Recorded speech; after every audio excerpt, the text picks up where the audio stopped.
ബാംഗ്ലൂർ ബൈക്കുള്ള സുഹൃത്തുക്കൾ നിങ്ങൾക്കുണ്ടെങ്കിൽ അവർക്ക് ഈ വീഡിയോ മറക്കാതെ ഷെയർ ചെയ്യുക. ബാംഗ്ലൂരിൽ ഒരു വർക്ക്ഷോപ്പിന്റെ വീഡിയോ നമ്മുടെ പേജ് അപ്ലോഡ് ചെയ്ത് കഴിഞ്ഞപ്പോഴത്തേക്കിന് ഫേസ്ബുക്കിലും ഇൻസ്റ്റാഗ്രാമിലും ആയിട്ട് ഏകദേശം 20 ലക്ഷം പേരോളമാണ് കണ്ടത്. അത് കഴിഞ്ഞപ്പോഴത്തേക്കിന് ഒരുപാട് ബൈക്ക് വർക്ക്ഷോപ്പിന്റെ സജഷൻസ് എനിക്ക് വന്നിട്ടുണ്ടായിരുന്നു. ആ സജഷൻസിൽ നിന്നിട്ട് എനിക്ക് ഏറ്റവും ഇഷ്ടപ്പെട്ട നല്ല രീതിയിൽ വർക്ക് ചെയ്യുന്ന ഒരു വർക്ക്ഷോപ്പാണ് ഈ കാണുന്നത്. ഈ ഒരു വർക്ക്ഷോപ്പിന്റെ ഓണറായ റഫീഖ് ഭായ് ചില്ലറക്കാരനല്ല, ഒരു അടിപൊളി മെക്കാനിക് എന്ന് വേണമെന്നുണ്ടെങ്കിൽ നമുക്ക് പറയാം. ನನ್ನ ಹೆಸರು ರಫೀಕ್ ಅಹಮದ್ ಅಂತ.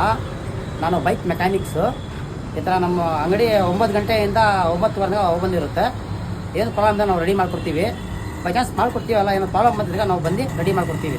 ഇതിന്റെ ഷോർട്ട് വീഡിയോ ഇൻസ്റ്റാഗ്രാമിലും ഫേസ്ബുക്കിലും ഒക്കെ ഞാൻ അപ്ലോഡ് ചെയ്തിട്ടുണ്ടായിരുന്നു. അപ്പോൾ ഒരുപാട് സുഹൃത്തുക്കൾ മെസ്സേജ് അയച്ചായിരുന്നു ഇതിന്റെ ഒരു ലോങ് വീഡിയോ അപ്ലോഡ് ചെയ്യണമെന്ന്. ഇവിടുത്തെ വർക്ക് എങ്ങനെയുണ്ടെന്ന് അറിയാൻ വേണ്ടിയിട്ട് എൻ്റെ വണ്ടി സർവീസിന് കൊടുത്തായിരുന്നു. സർവീസിന് കൊടുത്തപ്പോൾ ഞാൻ വിചാരിച്ചത് നോർമലായിട്ട് സർവീസ് ചെയ്ത് തരും എന്നാണ് ഞാൻ പ്രതീക്ഷിച്ചത്. പക്ഷേ എൻ്റെ പ്രതീക്ഷയ്ക്കും അപ്പുറമാണ് സംഭവിച്ചത്. ഈ വീഡിയോയുടെ അവസാനം എൻ്റെ വണ്ടി സർവീസ് കഴിഞ്ഞ് ഇറക്കുന്നുണ്ട്. അന്നേരം നിങ്ങൾക്ക് മനസ്സിലാവും വണ്ടി എത്രത്തോളം ക്ലീൻ ആയിട്ടുണ്ടെന്നുള്ളത്. അതുകൊണ്ട് തന്നെ വീഡിയോ അവസാനം വരെ കാണാൻ ശ്രമിക്കുക. വണ്ടി സർവീസിന് കൊടുത്തപ്പോൾ ഇത്രയും സ്പെയർ പാർട്സുകൾ എൻ്റെ വണ്ടിക്ക് ആവശ്യമുണ്ടെന്ന് ഞാൻ പോലും അറിഞ്ഞില്ല. റഫീഖ് ഭായ് പറഞ്ഞപ്പോഴാണ് ഞാൻ അറിഞ്ഞത്. മെയിൻ ആയിട്ട് എൻ്റെ വണ്ടിയുടെ സൈഡ് സ്റ്റാൻഡ് പോയിരിക്കുകയായിരുന്നു. പുള്ളിക്കാരൻ അത് കണ്ടുപിടിച്ചിട്ട് പുതിയ സൈഡ് സ്റ്റാൻഡ് ഫിറ്റ് ചെയ്ത് തന്നു. വണ്ടിയുടെ എഞ്ചിൻ സൈഡും ഇലക്ട്രിക്കൽ സൈഡും നല്ല രീതിയിൽ ചെക്ക് ചെയ്തിട്ടാണ് എനിക്ക് വണ്ടി വരുന്നത്. ഇലക്ട്രിക്കൽ സൈഡിൽ ചെറിയ ചെറിയ കംപ്ലൈൻറ്റ്സ് കാര്യങ്ങളൊക്കെ ഉണ്ടായിരുന്നു. അതൊക്കെ നന്നായിട്ട് ക്ലിയർ ചെയ്ത് തന്നു. അതുപോലെ തന്നെ സർവീസിന്റെ കാര്യങ്ങൾ പറയുകയാണെന്നുണ്ടെങ്കിൽ ഞാൻ ഇതുവരെ ബാംഗ്ലൂർ പല വർക്ക്ഷോപ്പിലും വണ്ടി സർവീസിന് കയറ്റിയിട്ടുണ്ടെങ്കിലും ഇവിടെ കൊടുത്തപ്പോൾ ഒരുപാട് സ്പെഷ്യാലിറ്റി എനിക്ക് തോന്നി. മെയിൻ ആയിട്ട് ബ്രേക്ക് ഷൂ മാറുന്നതിന് മുന്നേ വീലിനകം നന്നായിട്ട് വാഷ് ചെയ്ത് നന്നായിട്ട് തുണിയിട്ട് തുടച്ച് ക്ലീൻ ചെയ്തതിന് ശേഷമാണ് ബ്രേക്ക് ഷൂ ഫിറ്റ് ചെയ്തത്. നോർമലി നമ്മൾ വർക്ക്ഷോപ്പിൽ വണ്ടി കൊടുക്കുന്ന സമയത്ത് ആക്സിലേറ്റർ കേബിളോ അല്ലെങ്കിൽ ക്ലച്ച് കേബിളോ എല്ലാം കംപ്ലൈൻറ്റ്സ് ആണെന്നുണ്ടെങ്കിൽ അല്ലെങ്കിൽ ടൈറ്റ് ഫീൽ ചെയ്യുന്നുണ്ടെങ്കിൽ അവർ പറയും കേബിൾ മാറ്റാൻ പറയും. പക്ഷേ ഇവിടെ എനിക്ക് തികച്ചും വ്യത്യസ്തമായിട്ടാണ് തോന്നുന്നത്. അവർ കേബിളിനകത്തോട്ട് ഓയിലോ പെട്രോളോ എന്തോ ഒഴിച്ചിട്ട് നന്നായിട്ട് അത് സ്മൂത്ത് ആക്കി എടുത്തു. വണ്ടിയുടെ സീറ്റ് കവറും സൈഡ് കവറും ഒക്കെ അഴിച്ചു വെച്ചിട്ട് വാഷ് ചെയ്തപ്പോഴത്തേക്കും നല്ല രീതിയിൽ സോക്കറ്റിലൊക്കെ വെള്ളം വന്നിട്ടുണ്ടായിരുന്നു. അത് എയർ അടിച്ചിട്ട് സോക്കറ്റിനകത്തുള്ള വെള്ളം എല്ലാം കംപ്ലീറ്റ് ആയിട്ട് കളഞ്ഞ് നല്ല രീതിയിൽ തുടച്ച് ഇലക്ട്രിക്കൽ സൈഡും എഞ്ചിൻ സൈഡും നന്നായിട്ട് ചെക്ക് ചെയ്തതിനു ശേഷമാണ് വണ്ടി ഇറക്കി തരുന്നത്. വൈറലായ വർക്ക്ഷോപ്പിന്റെ വീഡിയോ ഞാൻ റഫീഖ് ഭായെ കാണിച്ചു കൊടുത്തായിരുന്നു. അപ്പോൾ പുള്ളിക്കാരൻ പറഞ്ഞു പുള്ളിക്കാരൻ ഇതുപോലെ സർട്ടിഫിക്കറ്റും അതുപോലെ തന്നെ ട്രോഫിയും കാര്യങ്ങളൊക്കെ പുള്ളിക്കാരനും കിട്ടിയിട്ടുണ്ട്. വർക്ക്ഷോപ്പിന്റെ വലിപ്പത്തിലോ അല്ലെങ്കിൽ ഭംഗിയിലോ അല്ല കാര്യം, ഇതുപോലെ പണി അറിയാവുന്ന ഒരുപാട് മെക്കാനിക്കുള്ള ചെറിയ ചെറിയ വർക്ക്ഷോപ്പുകൾ നമുക്ക് ബാംഗ്ലൂർ കാണാൻ പറ്റും. റഫീഖ് ഭായ് കൂടാതെ റഫീഖ് ഭായുടെ പണിക്കാരും അത്രയും ആത്മാർത്ഥതയുള്ള ആൾക്കാരാണ്. അവരുടെ കാര്യവും എടുത്തു പറയേണ്ടതാണ്. എയർ ഫിൽറ്ററൊക്കെ നന്നായിട്ട് നല്ല രീതിയിൽ എയർ അടിച്ച് നല്ല രീതിയിൽ ക്ലീൻ ചെയ്തിട്ടാണ് എനിക്ക് വണ്ടി തരുന്നത്. വണ്ടി ഇറക്കി കഴിഞ്ഞപ്പോൾ തന്നെ ഞാൻ പോലും പ്രതീക്ഷിച്ചില്ല ഇത്രയും അടിപൊളിയാക്കി വണ്ടി തരുമെന്ന്. ഇവർക്ക് ഡോർ ടു ഡോർ ഡെലിവറി ഉണ്ട്. നിങ്ങൾക്ക് വണ്ടി വർക്ക്ഷോപ്പിലേക്ക് എത്തിക്കാൻ ബുദ്ധിമുട്ടുള്ള ആൾക്കാരാണെന്നുണ്ടെങ്കിൽ ലൊക്കേഷൻ കൊടുക്കുകയാണെന്നുണ്ടെങ്കിൽ ഇവർ അവിടെ വന്ന് വണ്ടി പിക്ക് ചെയ്തിട്ട് പണിഞ്ഞ് റെഡിയാക്കിയിട്ട് തിരിച്ച് നിങ്ങളുടെ ലൊക്കേഷൻ തന്നെ കൊണ്ടെത്തിക്കും. റഫീഖ് ഭായുടെ വർക്ക്ഷോപ്പിന്റെ ഡീറ്റെയിൽസും കോൺടാക്ട് നമ്പറും ഞാൻ ഡിസ്ക്രിപ്ഷനിൽ ആഡ് ചെയ്തേക്കാം. അപ്പോൾ തീർച്ചയായിട്ടും വേണ്ടവർ കോൺടാക്ട് ചെയ്യുക. ഇതുപോലെ ബാംഗ്ലൂർ റിലേറ്റഡ് യൂസ്ഫുൾ കണ്ടന്റുകൾ നിങ്ങൾക്ക് ആവശ്യമുണ്ടെന്നുണ്ടെങ്കിൽ നിങ്ങൾ ഈ വീഡിയോയ്ക്ക് താഴെ ഒന്ന് കമന്റ് ചെയ്യുക. നമ്മുടെ പേജ് ഫോളോ ചെയ്യാത്ത ആൾക്കാരുണ്ടെന്നുണ്ടെങ്കിൽ നമ്മുടെ പേജ് ഫോളോ ചെയ്യുക, സപ്പോർട്ട് ചെയ്യുക. ബൈ ഫ്രം ബാംഗ്ലൂർ സഞ്ചാരി.